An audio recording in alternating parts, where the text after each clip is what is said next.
Oh, there's smallies, dude. There's a big school of them. We aren't really doing any fishing today.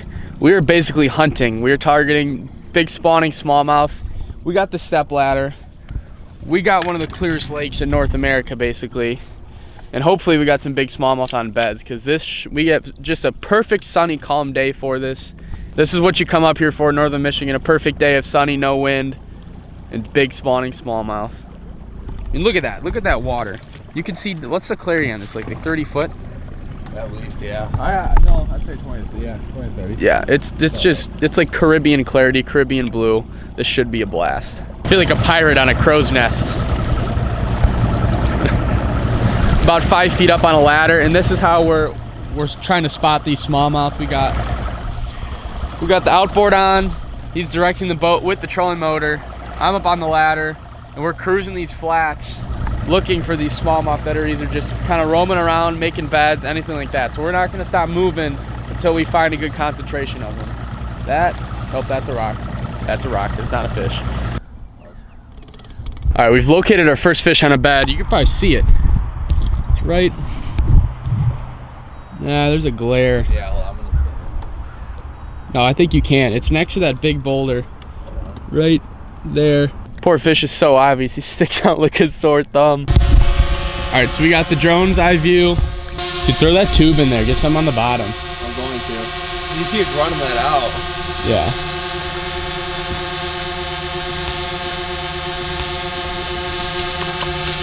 Guys in the South, I know, love using white on beds, and the main reason, because you can see it. You accomplish two things with a pink tube like this. Smallmouth, for one, pink fires them up, gets them aggressive. They hate pink. And two, you can see it very clearly in this water. So that fish didn't really bite the natural tube and drop shot. So you think Pinky's gonna do it? Pinky's got to do it. This fish is in a pretty negative mood, though. He's not that aggressive. No, he's swimming off after it. It looks like a good 4-pounder. Yeah, that's 4. No.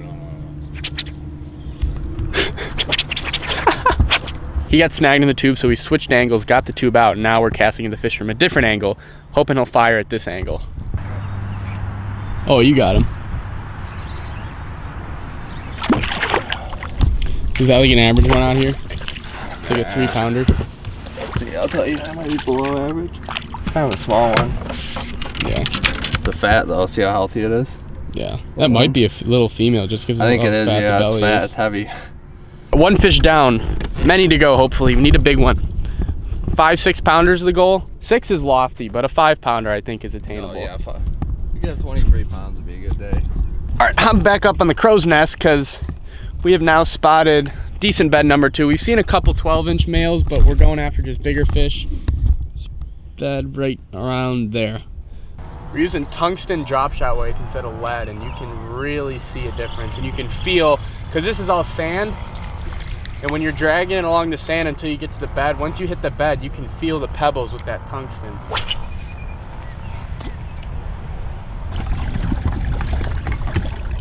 That makes me feel better about myself. It was empty. That is such a massive bed. Nobody's home on that one, so we marked the bed to come back later potentially and keep moving. Just spotted another fish, and this one looks like a mondo. This one looks like a big one. So I'm hoping this one's gonna cooperate. First one took a little bit. Other two, there was nobody home. This one's got a bite.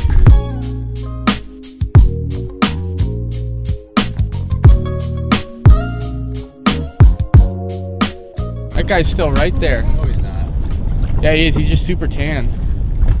Is that him? That tan thing? No. Yeah, it is. Look at it. It's moving. Oh my god. Drop right on it. See what he does. Hold on. Oh my god. Oh my. Really? How many times did we take a cast there? That was not a smart one. This is why, yet another prime example of why spawning smallmouth need to be protected. We cast it on it so many times, we're like, oh, there can't be a fish there. You didn't hit, because these fish usually, you get it on their beds. We must have just been missing or something with the angle. Yeah, that's a tubby one. I can't believe that. Oh, really? That's just a big, like 3.5, 4 pound male. This is the way to weigh fish. Go through the bottom with the call tag because it's soft, doesn't harm them whatsoever. People will take this stupid hook, put it right in their gills. That. Oh, Chill out. High threes? 4 or 5. 4 or 5, okay. Yeah. That's a lot bigger than it looks. There she goes. Bye, fishy. He's right back on his bed. These guys get Parent of the Year award.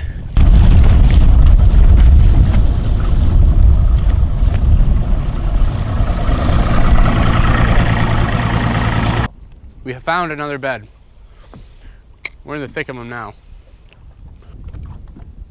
There's him. There he is. Finally, I got one of these fish, and this is another. Yeah, this is another 4 pounder.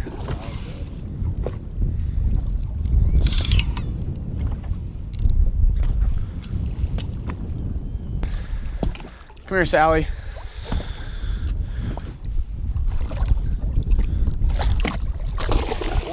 Oh, he just started water skiing. Yeah.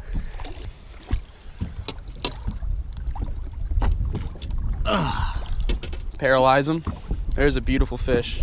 You know about that, right? Like if you hold them by their belly. That's why. That's why. A paralyzing trick. If you guys didn't know that, smallmouth, you grab them by their bellies for whatever reason, it paralyzes them a little bit. They don't move. Going back over to its bed. Another beautiful male. We're gonna drop him, I should say. Let's be politically correct nowadays. There are genders in bass. This is a male. Yeah. Ooh, dude, the female's right there. Oh yeah.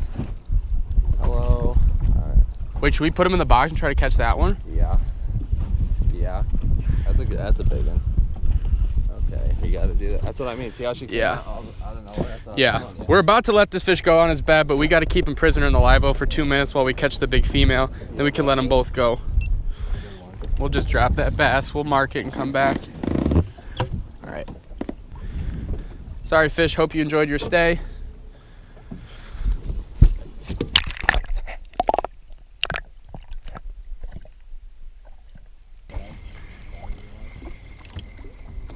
This one, another cast.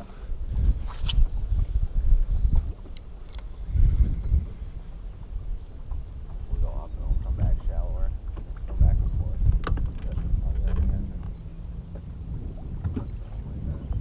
There's one. There he is. Oh, it's a big one, yeah, dude. I saw the big ones up there, white, like that. Yeah, he was way into that boulder. Well, that's a big one. Oh, that might be close to 5. Yeah, that'll be Perfect. pretty heavy. Oh, that's got to be a 5 pounder. Oh yeah. Oh wait, hold on. Shallow enough. That's all day. Yeah. Right in the roof of the mouth. Perfect. That's why that drop shot. Oh, he was barely hooked. He just came right out. Whew. There we go. There's a giant one. Just caught this big one fan casting across the big boulder. She's not a giant, but it's getting close. I think it's around a 5 pound fish. Biggest one I've caught of the trip so far. We put her in the live well just for a minute to cool her down while I set the camera up and got all this stuff out. Because I don't want to hold the fish out of the water. Barely 19. Yeah, 19-inch fish. 19. I'll bet you it's a very close to 5 pounds, if not 5 pounds. Easy. 415. 415. Yeah. Yeah. So just caught this fish. It's 415, basically a 5 pounder, 19 inches, Northern Michigan Gigantor. I'm not even sure if this is a male or female either. It's got the girth of a female, so I'm gonna guess it's just a big old female. Again, like I keep saying, conservation of these fish is so important. This fish is probably upwards of 20 years old. It takes a very long time to grow smallmouth this big up in the north. All right, we're gonna get a couple pictures and let her go back on the boulder.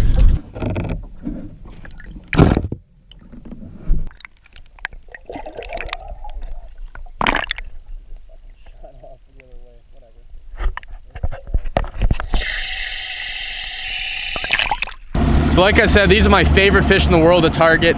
It's incredibly important to take good care of these fish. They're so old and they're very vulnerable this time of year in the spawn. A lot of times when there's beds, you got to get it that exact angle of a drift through their bed, or else they won't bite it. That time it took like 4 or 5 casts. Looking at a new bed right there. Doesn't look like it, eh? Yeah, there's one on that. Oh, I see it. Yeah, there's another big one on it.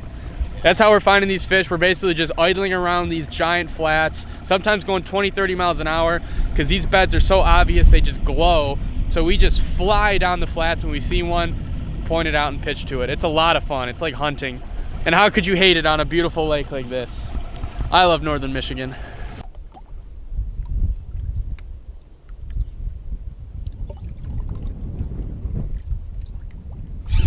There he is.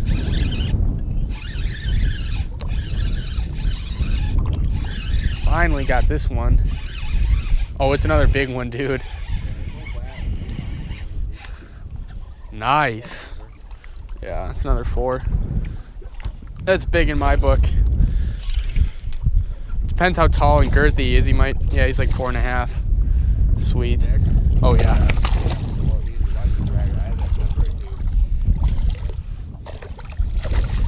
Shaky head to the face. Oh. Not quite as big as the last one, but that's still a 4-pound fish. Dude, they are freezing. Yeah, they just pulled up. They are so cold.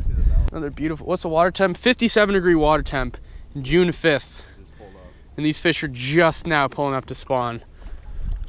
Bleeding a little bit where I hooked them. Do you want to get a weight? I mean, it's like, I don't really care that much. It's like 4, 4.5. I'd like to know. You want to check it real quick? Yeah, sure. This is a big old fish that is just completely pelagic all year. It's never really accessible outside of the spawn. How heavy we got? 4.2. 4.2. Another 4.2.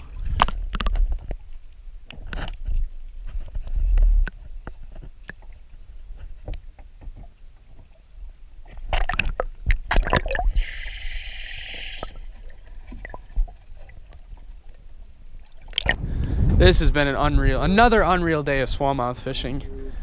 It's so amazing to come out here and catch these big old fish, because like 21.6 right now. Yeah, we have like 21 pounds of smallmouth right now for our best 5, and it's like, what time is it? It's 2:20. We didn't even caught a 5-pounder yet. Yeah, I call it a 5, but it was a 4.15. But oh yeah. The thing about these fish is that a lot of places in the country where there's big smallmouth, you can catch them all year round. Here in northern Michigan, the lakes are featureless. They're super deep. These fish are basically pelagic all year round, and all they do is they suspend over deep water, 60, 70, 80 foot, and they just roam around bait fish schools. So they're extremely hard to target. These fish you rarely ever get a chance at outside the week or 2 in June when they spawn. So to come out here and be successful at targeting these big fish in a place where you can't really target them other than right now, it's really awesome and special. And the water's just beautiful. That's why it's not like Green Bay, it's not like New York, anywhere like that where you can catch them year round on like summer shoals and rocks. There's nothing like that in these lakes. So all they come up shallow to spawn, and then the rest of the year they're out deep and you can't touch them.